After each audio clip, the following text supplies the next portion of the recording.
ಕನ್ನಡ ನಾಡು, ಇದು ಕನ್ನಡಿಗರ ನಾಡಿಮಿಡಿತ. IPL matches start ಆಗಿದೆ. IPL ಮ್ಯಾಚಸ್ ಪ್ರಸಾರ ಮಾಡೋದು ಕೇವಲ ಕ್ರೀಡೆಗಳನ್ನು ಪ್ರೋತ್ಸಾಹಿಸೋದಕ್ಕೆ ಮತ್ತು ಮನೋರಂಜನೆಗಾಗಿ ಮಾತ್ರ ಅದನ್ನು ವೀಕ್ಷಿಸಬೇಕು. ಇದನ್ನು ಬಿಟ್ಟು ಕೆಲವರು ಬೆಟ್ಟಿಂಗ್ ದಂಧೆ ಮಾಡೋದು ಮತ್ತು ಬೆಟ್ಟಿಂಗ್ ಆ್ಯಪ್ಗಳನ್ನು ಇನ್ಸ್ಟಾಲ್ ಮಾಡಿಕೊಂಡು ಹಣ ಕಳೆದುಕೊಳ್ಳೋದು ಅದು ಮಾಡಬಾರ್ದು.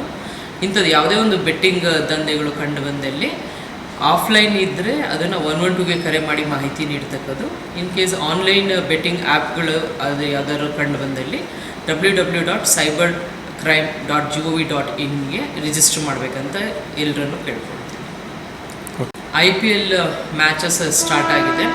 IPL ಮ್ಯಾಚಸ್ ಪ್ರಸಾರ ಮಾಡೋದು ಕೇವಲ ಕ್ರೀಡೆಗಳನ್ನು ಪ್ರೋತ್ಸಾಹಿಸೋದಕ್ಕೆ ಮತ್ತು ಮನೋರಂಜನೆಗಾಗಿ ಮಾತ್ರ ಅದನ್ನು ವೀಕ್ಷಿಸಬೇಕು.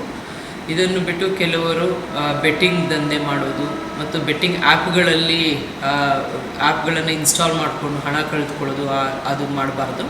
ಇಂಥದ್ದು ಯಾವುದೇ ಒಂದು ಬೆಟ್ಟಿಂಗ್ ದಂಧೆಗಳು ಕಂಡು ಬಂದಲ್ಲಿ ಆಫ್ಲೈನ್ ಇದ್ದರೆ ಅದನ್ನು 112ಗೆ ಕರೆ ಮಾಡಿ ಮಾಹಿತಿ ನೀಡ್ತಕ್ಕದ್ದು. ಇನ್ ಕೇಸ್ ಆನ್ಲೈನ್ ಬೆಟ್ಟಿಂಗ್ ಆ್ಯಪ್ಗಳು ಅದು ಯಾವ್ದಾದ್ರು ಕಂಡು ಬಂದಲ್ಲಿ www.cybercrime.gov.in ರಿಜಿಸ್ಟರ್ ಮಾಡಬೇಕಂತ ಎಲ್ಲರನ್ನು ಕೇಳ್ಕೊಳ್ತೀನಿ. ನೀವಿನ್ನು ಕನ್ನಡ ನಾಡು ವಾಹಿನಿಯನ್ನು ಸಬ್ಸ್ಕ್ರೈಬ್ ಮಾಡಿಕೊಂಡಿಲ್ವಾ? ಈಗಲೇ ಸಬ್ಸ್ಕ್ರೈಬ್ ಮಾಡಿ ಬೆಲ್ ಐಕಾನ್ ಅನ್ನು ಒತ್ತಿ ನೋಟಿಫಿಕೇಶನ್ಗಳನ್ನು ಪಡೆಯಿರಿ.